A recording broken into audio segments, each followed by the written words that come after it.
Bonjour, enfants de Dieu, shalom, bonne fête pascale pour tout le monde. J'aimerais à cette journée commémorative de la résurrection de notre Seigneur Jésus-Christ vous donner encore un petit message. Un message d'espoir, un message d'espérance, un message, quelle que soit la situation que nous traversons ici, nous devons avoir en esprit que nous avons eu une alliance, une nouvelle alliance avec Jésus-Christ à partir de sa mort et de sa résurrection. Et quand je parle d'alliance, puisqu'il y en a eu tant d'alliances, dans l'Ancien Testament, Dieu a pris beaucoup d'alliances. Entre autres, l'alliance inaugurale a eu lieu au Jardin d'Éden avec les premiers occupants de la terre, Ève et Adam. Après l'alliance inaugurale, il y avait la première alliance de Noé. Après le déluge, Dieu a pris aussi une alliance avec Noé. Après, c'était l'alliance d'Abraham. Et cette alliance a pris cours jusqu'à chez Isaac et chez Jacob. Et puis, c'était l'alliance de Moïse pour la libération des enfants d'Israël qui étaient en captivité en Égypte pendant 400 ans. Et c'est pendant cette libération-là que le peuple d'Israël ont fêté la Pâque, lorsque Dieu a donné l'instruction et que son épée, que son ange va frapper les Égyptiens pour tuer les premiers-nés et des bêtes, des animaux et des hommes. Il leur avait demandé de tuer un agneau et de prendre le sang, les mettre sur les poteaux et les lintons de leur porte. Afin que quand l'ange va venir, là où il y a le sang, il ne peut pas toucher. Alors si vous voyez, toutes ces alliances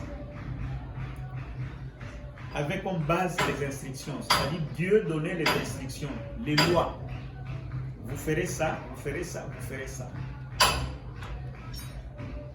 Et c'est ainsi même que, avec Moïse, par rapport aux lois, à l'alliance des lois et des principes, des instructions, il a même donné les instructions comment Moïse peut construire un temple, un tabernacle, avec 3 compartiments, les parvis, les lieux saints et les lieux très saints. Vous liserez ça dans la Bible, vous allez comprendre. Mais avec la nouvelle alliance dont nous commémorons la Pâque aujourd'hui, la résurrection du Seigneur Jésus-Christ qui est mort et ressuscité. Et vous savez comme moi que lorsque le Seigneur a rendu l'âme sur la croix, le monde s'est agité, le monde s'est obscurci. Le monde a pris un autre élan. Non seulement il s'est agité, même les rochers, les montagnes sont agitées, les rochers se sont fissurés. Et enfin, la voile du temple s'est déchirée d'en haut en bas. Et quand la voile du temple s'est déchirée en haut en bas, c'était très prophétique et très significatif. C'est-à-dire, il n'y a plus de séparation, ni l'alliance des lois là est tombée et remplacée par l'alliance de la grâce. Et que chacun de nous pouvait passer par Jésus-Christ et contacter directement le Seigneur Jésus-Christ et les dieux le Père. Alors, cette fête de Pâques, ce n'est pas une fête ordinaire. Ça doit vous rappeler une chose vraiment très importante dans la vie d'un chrétien. Je m'en vais seulement vous dire, quand Jésus-Christ a senti maintenant la fin, quand il est arrivé à la fin de sa mission sur la terre, il était temps maintenant qu'il se rende aux criminels, que les criminels l'appréhendent et les crucifient. Il est allé en Jérusalem. Et quand il est allé, il a commencé à prêcher dans les temples, il a commencé à faire des miracles. Mais un enseignant, un professeur, au nom de Nicodème est venu, il a dit, Seigneur, il est vrai que tu es un envoyé de Dieu. Puisque personne qui peut faire ça s'il n'est pas envoyé de Dieu. Il a demandé comment pourrais-je faire pour que je puisse arriver au royaume des cieux. Mais la réponse de notre Seigneur Jésus-Christ était que pour que tu puisses arriver au royaume du ciel, qu'il faut naître de nouveau. Et ça dépassait l'entendement d'un professeur d'université. Et il a vu ça invraisemblable. Il a dit, mais comment moi, un adulte, pourrais-je encore entrer dans le ventre de ma mère pour que je naisse de nouveau? Mais Jésus lui a répondu, et c'est ce verset-là que j'aimerais qu'on partage avec vous. Jésus lui a répondu que tu es professeur d'université, tu es un enseignant. Mais comment tu peux dire que tu ne comprends pas? Comment tu ne comprends pas alors que c'est toi qui enseignes ici en Israël? Et lisons ensemble maintenant pour entendre ce que le Seigneur a répondu à chose. A répondu à Nicodème. Lisons dans Jean chapitre 3, juste son 7e et 8e verset. La Bible dit ceci, 7e verset dit ceci. C'est Jésus qui dit à Nicodème, au professeur d'université, ne t'étonne pas que je t'ai dit, il faut que vous naissiez de nouveau. 8e verset dit, le vent souffle où il veut, et tu n'entends le bruit, mais tu ne sais pas d'où il vient, ni où il va.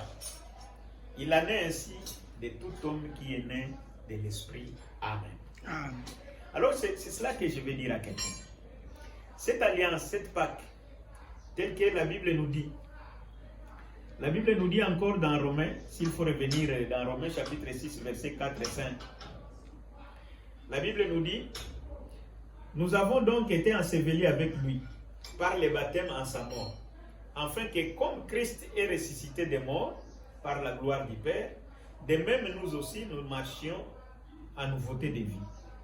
5. En effet, si nous sommes devenus une même plante avec lui, par la conformité à sa mort, nous le serons aussi par la conformité à sa résurrection. Amen. Donc, ici, j'aimerais seulement vous faire allusion à quelque chose.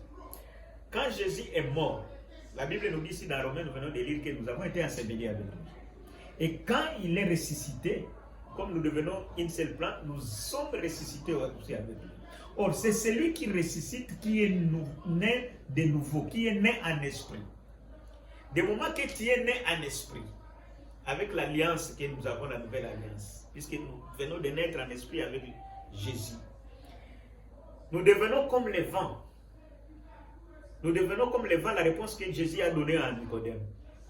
Le vent souffle où il veut et tu n'entends que le bruit. C'est-à-dire, vous êtes devenu insaisissable. Vous soufflez, mais on ne vous voit pas, on entend seulement vos bruits. Alors je demande pourquoi nous devons avoir peur même au coronavirus.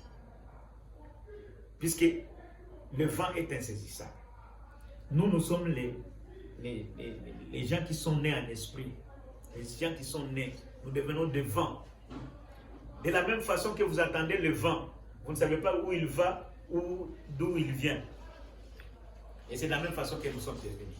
Donc j'aimerais dire à un chrétien, à partir d'aujourd'hui, tel que tu as pris le sang de Jésus et le corps de Jésus, tu deviens le vent. Ne crains rien, personne ne te touchera.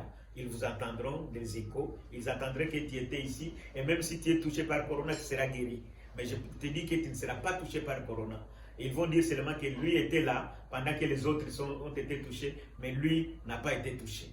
Que Dieu vous bénisse. Amen.